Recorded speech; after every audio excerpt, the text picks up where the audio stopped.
My name is Casey. Welcome to HoloRhythm. We are here to provide you the knowledge and instrumentation necessary to cultivate the skills in music and mindfulness through the traditional rhythms of West African culture. Please check us out on our website, holorhythm.org, and we're also available on all the social media channels. In this three-part mini-series, I'm going to take you through what the djembe is, the why, the how, and the where. I'm going to teach you basic techniques, situational etiquette, exercises for sound development, and lastly, we'll give you an introductory lesson to combine all the skills you've recently learned.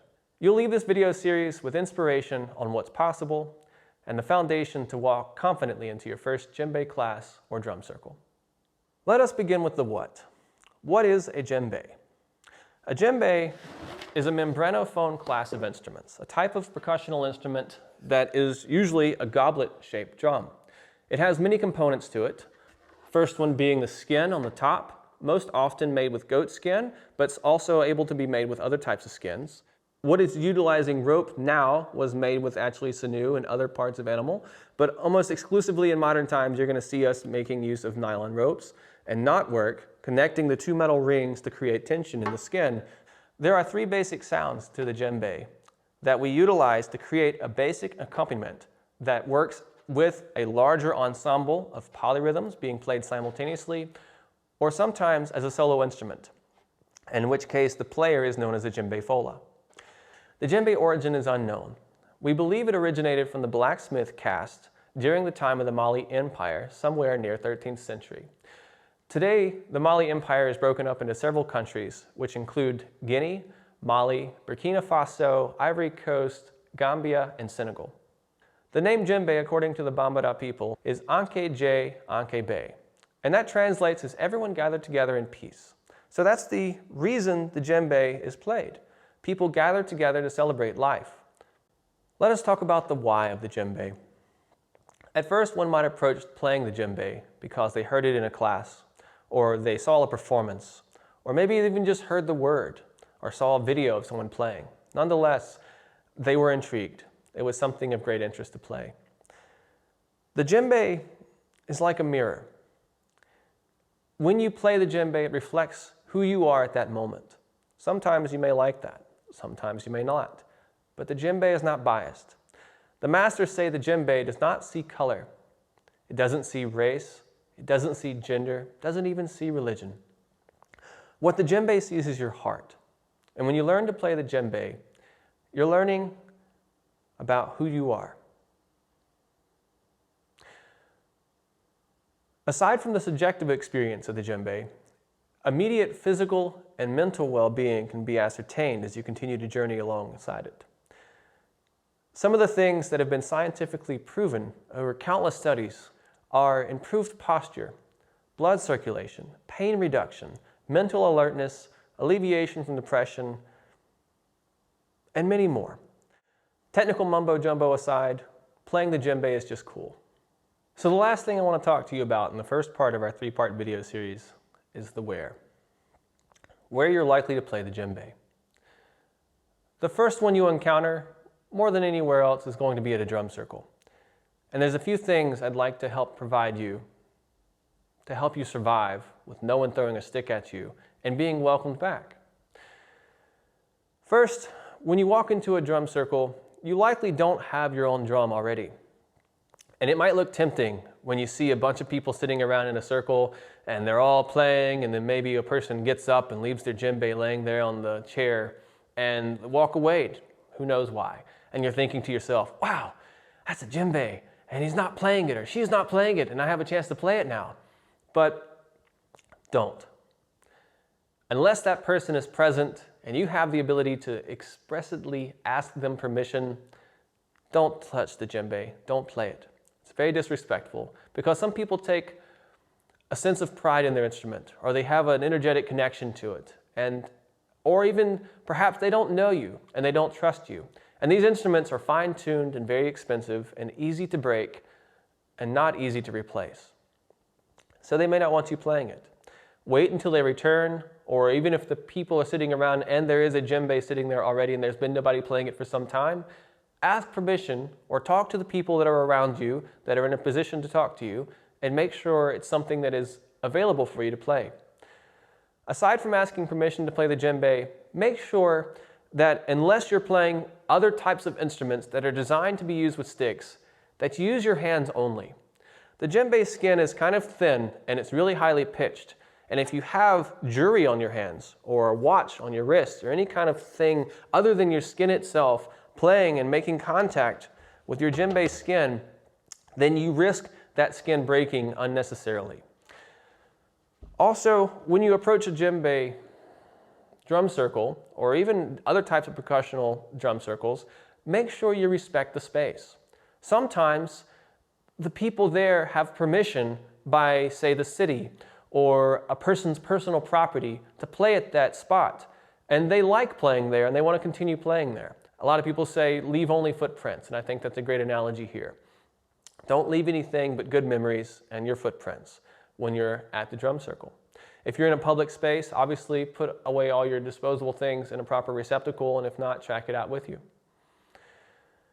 And if you do get the chance to play the djembe, and you're playing with a group of people, think of it as a conversation.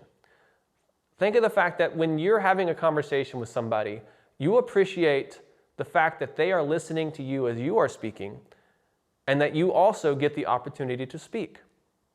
When you play at a drum circle, there will come times that you'll kind of get a sense of where the rhythm's at, where the downbeat's at, and you'll want to start playing something improvisational. Or perhaps you've learned something. Maybe you've already been to a class and you really want to kind of show off or demonstrate or practice those skill sets. By all means, do so. But pay attention to dynamics and pay attention to the situational awareness. And make sure you're being mindful of your neighbors. Respect them and respect the space. If you learn to listen as much as you learn to speak on your instrument, then you're well on your way to being a welcomed part of that community experience. So you've arrived at your first class. You have the teacher providing for you a djembe and a space to play. Try to arrive early. If you can arrive 15 minutes early for your first djembe class or any classes subsequently, you're arriving on time. If you happen to arrive at the time of the class to begin, so that you then still have to come into the classroom, perhaps walk across people and sit down at a chair, get out your gear, pull out a djembe, or ask questions about what can be done, ask recording questions, all these kind of things, then you're disrupting the class and you're no longer adhering to the most important concept of learning to play the drum, and that's respect of your neighbors. So when it comes to playing another's instrument, make sure you have permission. And something that's unspoken that is universal for the most part, if a person loves their instrument, they're going to, when not playing it, have something such as a hat that they'll place over it. One such as this, that we can provide for you as well. And they'll have it either sitting on top of the drum, or they'll have it actually folded all the way over top of it, and it's essentially a way of them non-verbally asking no one to play their drum while they're not currently present with it. Whether it's your djembe or another person's djembe, please be sure to respect it. Just as we mentioned when talking about drum circles, it's also true in the classroom. Djembes are for the hands only. They're not one of the percussional instruments that you can play with sticks or with anything other than just the bare skin of your hands. So even if you have something like jewelry, like rings on your finger or a watch on your wrist, anything of this nature, please remove them and store them safely before you begin your class, so that you can both protect your jewelry as well as the djembe that you're playing, whether or not it belongs to you, be my advice. When it comes to going into a classroom, likely every single member in that classroom is about to get pushed to their limits. And as I've mentioned before, the djembe is like a mirror. It reflects you.